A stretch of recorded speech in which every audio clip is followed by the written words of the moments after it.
My name is Michelle Goans, Gallery Director here at Arts Visalia. Today I'm very excited to be speaking with Andrew Leventis, one of our May 2021 featured artists. Andrew creates intricately detailed figurative still life oil paintings. Andrew earned his BFA from the American Academy of Art in Chicago and an MFA from Goldsmiths College, University in London. His work has been featured around the world, and he's currently an assistant professor of painting at the University of North Carolina, Charlotte. Welcome, Andrew. Thank you. So we're so excited to have you. To start, why don't you tell us a little bit about you and your background? Sure. So as you summed up really well there, I make detailed oil paintings of, I think of them as contemporary still life or at times Vanitas paintings. I've been oil painting for just about my whole life, I think, since I was, before I was a teenager, at least, maybe going back to when I was about 12 years old. And it's a medium that I've stuck with through school, and going back before that, I've been a little bit, I don't know, stuck in my ways or something. But I learned to do it from my aunt, who was an artist. And when I was really young, around 11 or so, I would go and I would visit her studio in the Pacific Northwest. She had this kind of dream artist studio situation, a 2-story studio overlooking this broad river and these like really dark evergreen trees on the banks. And she was working in acrylic and in watercolor, but she also had a set of oil paints. And she got me hooked on like public access network painting programs when I was really little. And usually those were done with oil paints. So she showed me how to do a little bit of like cleaning the messy oils out of the brushes, showed me it was easier than people kind of tell you that it is to get started in oil. And I really kind of owe her a lot for undertaking this career, or maybe I should blame her for undertaking this career, however you want to look at it. But yeah, it helped me out when I got into college because I could pick up oil, since I'd been doing it so long, it got me past some of the initial struggles with the medium. And I've kind of stuck with it ever since. And as you mentioned, now I'm teaching at the university here, UNCC, University of North Carolina at Charlotte, and I teach all levels of painting. And that's pretty awesome too, because they support me to do my own studio practice. And then when I'm not painting, I get to think about painting, write about painting, talk about painting. So it's a pretty cool job to have. So tell us about Vanitas and how you've given it more of a contemporary lens.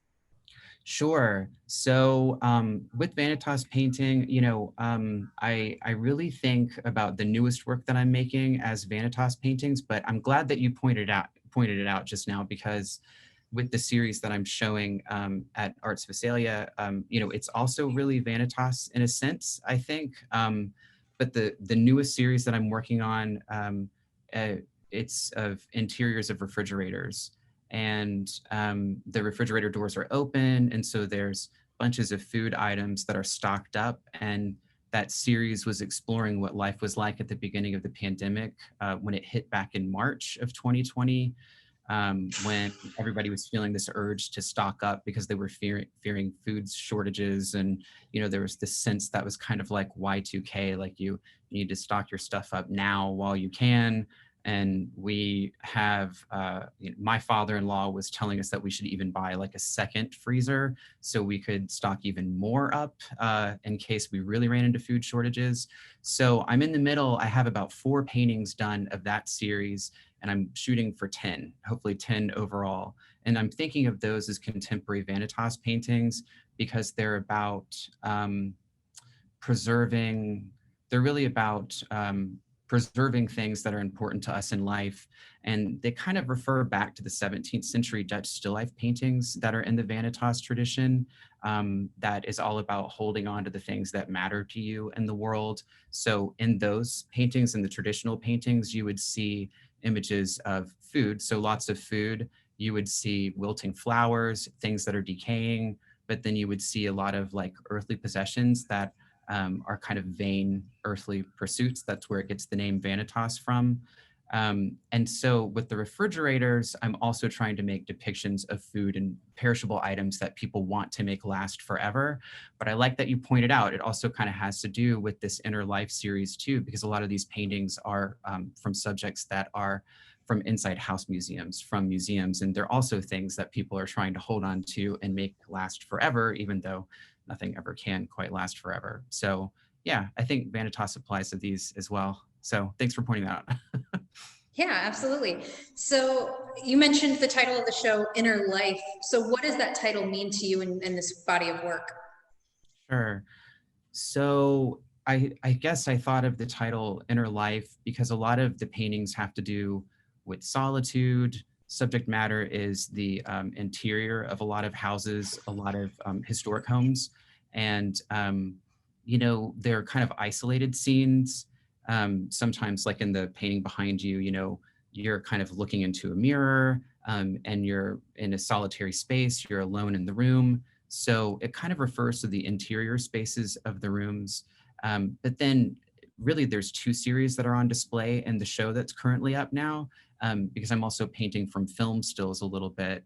And so I think Inner Life also applies to the series of still life paintings that I made from film and television, from film stills that I would pause and then paint, because they have a lot to do with what the character is absorbed in doing. So, you know, in one, a woman has dropped a bottle of perfume onto a bathroom floor and knocked a loose tile, and there's things that are behind the tile and she's kind of reaching into the space. And so I want the viewer to be absorbed in the interior life of what the subject is doing. So I think of them as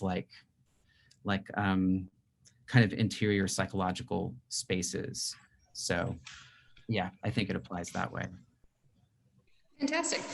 So how do you select the still lifes? You know, are they something that you create, or are they more things that you're finding in the moment? It's a little bit of both. So I haven't developed a perfect process at all. A lot of times it's just led by intuition.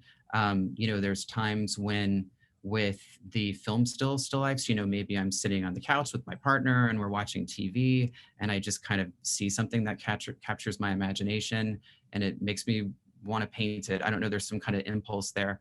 And then other times I'm definitely scouting for scenes that will work.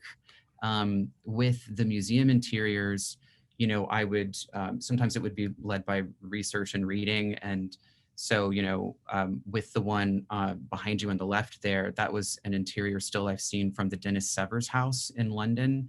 And so that's a preserved historic house. And it was owned by this really idiosyncratic character named Dennis Severs, who was an artist in his own right. This is back in the 70s. He was an expat American, moved to the UK, and he had this dream, this vision to transform the interior of his house into a living Dutch still life painting, like from the 17th century. So he gutted the interior and removed all the electric and air conditioning and transformed it into a 3D still life painting. So, you know, you see like half-eaten fruit, things that are kind of like left out in a state of decay. I mean, it's a really kind of deranged space, and I mean that like in a good way if it's possible.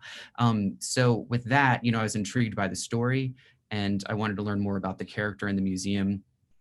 And so I contacted a curator there who let me walk through the space and even like lit the space and kind of lit things with candlelight around the room so that I could photograph and draw from the collection and then make a series of paintings from the interior of the museum. So I kind of approach it in different ways. So some of your subjects, as you mentioned, include stills from film and TV and other media.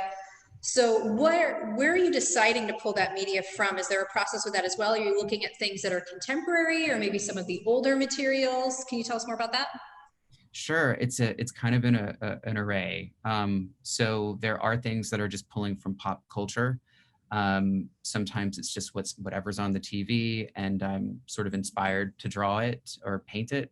Other times I'll get obsessed with a series like Alfred Hitchcock films, or I got obsessed with the Italian film director Dario Argento.